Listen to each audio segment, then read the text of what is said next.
I found out my mom cheated on my dad, not because I caught her, but because she accidentally uploaded the proof herself. It was a Sunday evening, one of those quiet, golden hours where the house felt peaceful, like time itself had decided to slow down. My parents were in the backyard, laughing over the barbecue, and I was inside, scrolling through our shared family Google Cloud, just looking for some old childhood photos to use for a university project. We'd set up that shared cloud years ago. Every photo or video taken on any of our devices automatically backed up there. Birthdays, road trips, random dinners, all of it lived in that digital memory box. It was supposed to be a beautiful thing, until it wasn't. I remember seeing a folder labeled Work Trip April. My mom had gone away for that trip about 4 months ago. I clicked it absent-mindedly, expecting pictures of her with colleagues or hotel selfies. The thumbnails took a few seconds to load, and then my breath stopped. The first few videos looked harmless. Clips of city lights, the hotel lobby, maybe even a dinner table. But then one thumbnail caught my eye. A dimly lit room, the edge of a bed visible in the frame. I shouldn't have opened it. God, I wish I didn't. The video started blurry. Then it focused. And there she was, my mom, in a hotel room, with someone who definitely wasn't my dad. I froze. For a few seconds, I didn't even understand what I was seeing. My brain refused to process it. But as the seconds passed, reality hit me like a wave of acid. Burning, corrosive, impossible to unsee. I slammed the laptop shut. My heart was racing, my hands shaking so hard I could barely breathe. I remember the sound of my parents laughing outside. So normal, so innocent, and I felt like I was standing in some twisted movie where the screen had cracked in half. I must have sat there for 20 minutes, maybe more, staring at nothing. Then I reopened the laptop, maybe hoping I'd imagined it, but it was still there. Not just one video, several, different nights, same man. I couldn't tell who he was, some older guy, maybe in his 50s, with graying hair. I didn't recognize him from anywhere. The camera angles made it clear these weren't hidden recordings. She was aware. She was smiling, laughing. That image, her laughing, did something to me. It wasn't the act itself that destroyed me. It was seeing her happy doing it. For 20 years, I thought my parents had the perfect marriage. They'd bicker about silly things, my dad forgetting to take the trash out, my mom spending too much time on her phone, but they always made up within minutes. They held hands at the dinner table. They danced in the kitchen. I used to joke that they were grossly in love. And now, sitting in that dark room, I couldn't make sense of any of it. Was it all fake? Had she always been this person and I just didn't see it? The sound of the backyard door sliding open snapped me back. My mom's voice floated in from the hallway, light, familiar, full of warmth. Hey, honey, you hungry? We're almost done grilling. I remember staring at the laptop screen, the videos still open, her voice echoing through the house, and I wanted to scream, but I didn't. I just closed everything, logged out, and pretended nothing had happened. Dinner that night was unbearable. My mom sat across from me, laughing with my dad, brushing his hand every so often. She looked perfect, like the woman I'd always known. But now every gesture felt fake. Every laugh, every smile. When she caught me staring, she smiled and said, "What's wrong, sweetheart? You look like you've seen a ghost." If only she knew. That night, I barely slept. Every time I closed my eyes, the videos replayed in my head. I felt disgusted, angry, betrayed. But underneath it all was something worse. Guilt. Because now I knew something that could destroy my family. I kept asking myself, do I tell my dad? Do I confront her? Or do I keep it to myself and live with it? But how do you live knowing your mom, the woman who raised you, who made you pancakes on your birthday, who held you when you cried, is living a double life? The next morning, I downloaded the videos and saved them on a separate drive. Evidence, I told myself. Not because I wanted to keep them, but because I couldn't let her erase it and pretend it never happened. I couldn't look at her the same way again. Every time she hugged me, I felt like I was suffocating under the weight of what I knew. Days turned into weeks and I said nothing, but the silence was eating me alive. Until one night, I came home late from class and found my dad sitting alone in the living room, staring at old photos on his phone. He looked peaceful, almost proud. And I realized if I told him the truth, I'd shatter that peace forever. But if I didn't, I'd be protecting a lie. And so, I sat there, trapped between two impossible choices, as my mother's laughter echoed down the hallway. I didn't know it then, but the truth I'd found that night wasn't the only secret buried in this family. The real twist was yet to come. The days after that discovery blurred into something dreamlike. Not the peaceful kind, but the kind where everything feels slightly off, like the world's color palette has dimmed. I went through the motions, classes, dinner, small talk, but I wasn't really there. Every time I looked at my mom, my throat tightened. She still acted the same, humming while making coffee, chatting about her coworkers, kissing my dad goodbye before he left for work. How could she be so normal? How could she laugh so easily knowing what she'd done? And yet, a small part of me noticed something else. My dad, he seemed quieter lately, more observant. I caught him staring at her sometimes, not with suspicion, but something heavier. A kind of quiet knowing. I brushed it off at first, thinking maybe I was projecting my guilt onto him, but the more I watched, the more certain I became that something in his eyes had changed too. One evening, about a week after I found the videos, I came home from class to an empty house. My dad's car was in the driveway, but Mom's wasn't. I figured she was running late from work, but then I heard something from the living room. It was my dad. Sitting in his recliner, lights dimmed, drink in hand. The TV was on but muted. His phone lay face down on the coffee table. "Hey, Dad," I said softly. He looked up, smiled, but it didn't reach his eyes. "Hey, kiddo, you eat yet?" I shook my head. "Not hungry." He nodded slowly, his gaze drifting toward the window. There was something in his expression, calm but distant, almost resigned, like a man who'd already fought his war and lost. "You know," he said after a pause, "your mom's been working hard lately. I don't think she's been happy for a while." The words hung in the air like fog. My heart thudded. did. What makes you say that? He shrugged, eyes still on the dark window. You just notice things after 20 years with someone. For a second, I forgot to breathe. Did he know? Was this his way of telling me he'd already seen what I'd seen? But before I could ask, we heard the sound of the garage door opening. My mom's voice followed, cheerful, full of energy. Honey, you won't believe the day I had. My dad's lips twitched into a small smile. Not fake, just tired. I bet. And that was it. They kissed hello, talked about dinner, and everything looked perfectly normal again. But in my head, alarms were blaring. I retreated to my room, locked the door, and stared at the flash drive on my desk, the one with the videos. It felt like a bomb, ticking quietly in the corner of my life. Later that night, I heard muffled laughter from my parents' room. For a split second, I felt a strange, hollow relief. Maybe they were fine. Maybe what I saw didn't matter. Maybe I should just let it go. But I couldn't. Every time I closed my eyes, those images returned. Her hands, her voice, her face. It wasn't just betrayal anymore. It was infection. A few days later, I finally decided I had to confront her. She was in the kitchen that morning, scrolling through her phone, humming some pop song. I stood there frozen in the doorway, my heart pounding like a drum. Mom, I said finally. She looked up, surprised. Hey, sweetheart, you okay? My mouth was dry. Can I ask you something? Of course, I swallowed. When you went on that business trip in April, did everything go okay? Her face didn't change much, just a flicker, like a light dimming for a second before steadying again. Yeah, it was fine. Why? Just asking. I tried to smile, but it came out wrong. She tilted her head, studying me. You're acting strange lately. Is everything all right at school? Yeah, I lied. She smiled softly, stepped closer, and touched my arm. You know you can tell me anything, right? That touch, once comforting, made my skin crawl. I nodded quickly and pulled away. Her eyes narrowed slightly, but she didn't press further. She just sighed, turned back to the sink, and said, You and your dad, you both get quiet when something's bothering you. Drives me crazy. That line stuck in my head long after she left the room. You and your dad both get quiet. Later that day, I couldn't resist checking the cloud again. The videos were still there, but something was different. The folder name had changed. It now read, Work Memories, Do Not Delete. My stomach dropped. She knew someone had seen them. I deleted my browser history, closed my laptop, and sat there shaking. Maybe she thought it was a glitch. Maybe she assumed the system missynced, but still, she renamed it. She wanted to make sure no one touched it. That night, I overheard my parents talking in the kitchen. Their voices were low, almost too low to hear, but my mom sounded anxious. My dad's tone, calm but deliberate. I couldn't make out all the words, but I caught one sentence from him. You know you can tell me anything, right? No matter how long ago it happened. Her silence afterward was deafening. I stepped away before they saw me. My pulse thundered in my ears, and in that moment, a terrifying thought hit me. Maybe he already knew. Maybe he'd known for months and just didn't say anything. But why? Was he waiting for her to confess? Or was he protecting something? Was there someone? I didn't know it yet, but the truth wasn't just about my mom's betrayal. It was about my dad's silence. And that silence was about to break. I couldn't focus on anything after that night. Not lectures, not friends, not sleep. My brain kept circling back to one thought. Dad knows. But if he did, why wasn't he doing anything? Every interaction between them started feeling like a performance. The way she'd pour him coffee in the morning, the way he'd kiss her cheek before work. I started watching them like an audience member at a play I didn't buy tickets for. Every gesture felt scripted. And the worst part, they were good at it. That weekend, I decided I couldn't just sit with the question anymore. I needed to know for sure. Saturday morning, Mom left early for her yoga class, and Dad was in the garage fixing the lawnmower. I walked in pretending to need a screwdriver, but really, I was watching him. His hands were steady, movements calm. Too calm. Dad, I said, keeping my voice casual. You and Mom ever have, like, rough patches? He chuckled softly without looking up. Every couple does, son. Why do you ask? Just curious, I said, trying to sound indifferent. You've been married a long time. He paused then, wiped his hands on a rag, and looked at me. We've had our moments, he said carefully. But your mom and I, we made promises. Sometimes, that's what keeps you going when love feels heavy. Love feels heavy. That phrase stuck in my head. Not when love fades or when love dies. When it feels heavy. He smiled faintly, then added, Don't overthink things, okay? Your mom and I are fine. But he said it like someone trying to convince himself. That night, I decided to confront my mom directly. No more half-truths or dancing around it. I waited until after dinner. Dad had gone upstairs early, claiming he was tired. Mom was rinsing dishes, humming softly. The air between us felt thick, electric. Mom, I said, my voice tight. Can we talk? She glanced over her shoulder. Sure, sweetheart. What's up? I walked closer, heart hammering so hard I could hear it in my ears. I need to ask you something, and I need you to be honest. Her hands stilled under the water. She turned, brow furrowed. You're scaring me. What's going on? I took a deep breath. That business trip in April, were you alone? Silence. The kind that stretches long enough to make your stomach turn. She blinked. What kind of question is that? Please, I said, my voice trembling. Just tell me the truth. Her eyes darted toward the hallway, like she was checking if my dad could hear us. Then she lowered her voice. Why would you even ask that? Because I know, I whispered. The color drained from her face. She stepped closer, eyes wide, desperate. What do you mean you know? I hesitated, my throat tightening. I saw the videos, Mom, on the family cloud. You uploaded them yourself. Her mouth fell open, but no sound came out. Her face flickered through a dozen emotions. Shock, horror, shame, and finally, fear. Oh my God, she breathed. You weren't supposed to what? I snapped. Find out? Watch my mom cheat on my dad? She reached out to me, but I stepped back. Listen, she whispered harshly. You don't understand what was happening. Please, you can't tell your father. Her voice broke. Tears gathered in her eyes. If he finds out, he'll leave me. He'll hate me. I swear to you, it meant nothing. It was a mistake. One I've been paying for every day since. I wanted to scream. Then why do you still act like nothing happened? But my voice came out smaller than I unexpected. Do you even love him? She covered her face, sobbing quietly. Of course I do.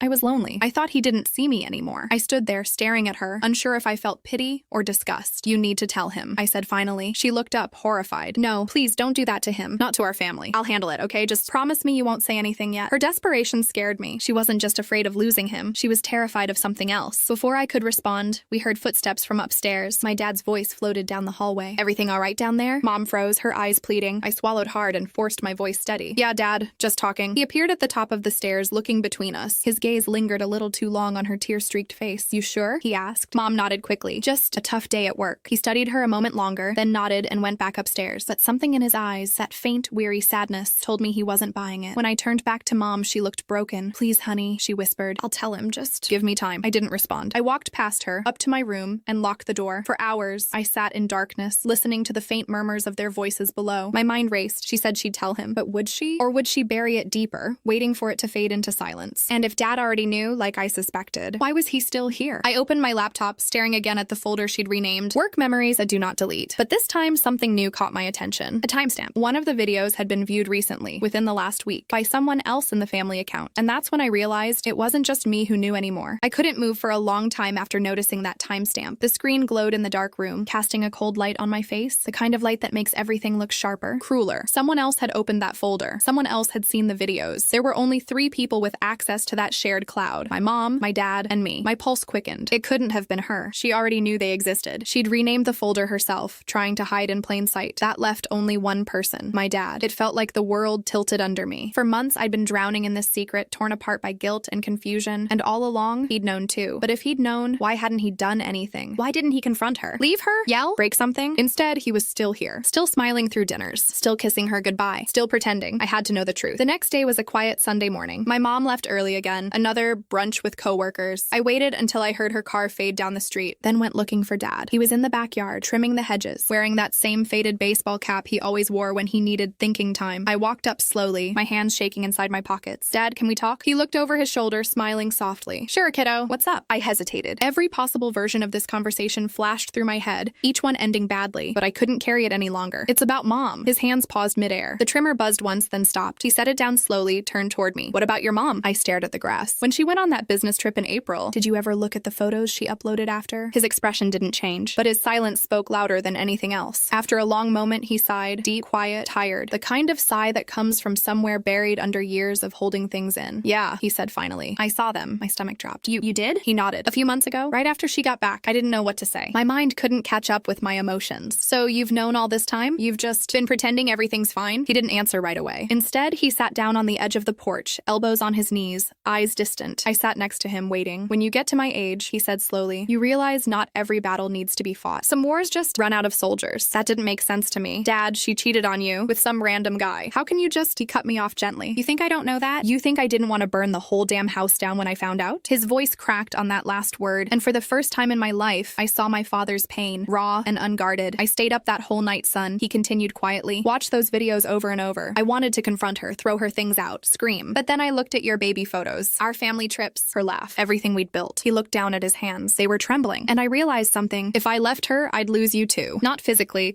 but the home we had, the peace we shared, it would all collapse. So I stayed. I couldn't speak. I felt like a kid again, helpless and small. But doesn't it hurt? I whispered. He smiled, a sad, broken smile. Every day. But sometimes love isn't about what feels good. Sometimes it's about protecting what's left. The silence that followed was heavy, stretching between us like fog. I wanted to be angry, to shake him, tell him he deserved better. But I couldn't. Because sitting beside him, I realized he wasn't weak. He was tired. After a while, he looked at me again. You shouldn't have to carry this, son. You shouldn't have seen that. I didn't mean to, I said. It was an accident. He nodded. I figured. You've been quiet lately. Different. He reached out, put a hand on my shoulder. Listen to me. Whatever happens between your mom and me, it's between us. You don't need to take sides, all right? But I couldn't just let it go. She should have told you herself, I said, my voice breaking. She's been lying every single day. He nodded again, looking out at the trees. Yeah, she has, but so have I. That sentence hit harder than anything else he'd said. What do you mean? He didn't answer right away. Instead, he got up, brushed off his jeans, and said quietly, there are things about this family you don't understand yet. Things I've kept quiet because I wanted you to see the good before the truth. I stared at him, confused. What truth? He looked back at me, his eyes glistening with something between pain and peace. You'll understand when it's time. Then he walked back toward the house, leaving me standing there, heart pounding, thoughts spiraling. What else was he hiding? I'd thought this story was simple, a mother's betrayal and a father's heartbreak. But now I wasn't so sure, because the look in his eyes before he turned away. It wasn't just sadness, it was guilt. And in that moment, I realized maybe the secret wasn't hers alone. Maybe they were both keeping something from me. That night, I couldn't sleep. Every time I closed my eyes, I saw my father's face, that quiet resignation, that flicker of guilt hiding behind his calm. It didn't make sense. Why would he feel guilty? He was the one who'd been betrayed? Unless it wasn't that simple. I started digging, not because I wanted to, but because the silence in our house had become unbearable. Every laugh between them felt staged, every dinner conversation hollow. My mom would look at him with practiced warmth,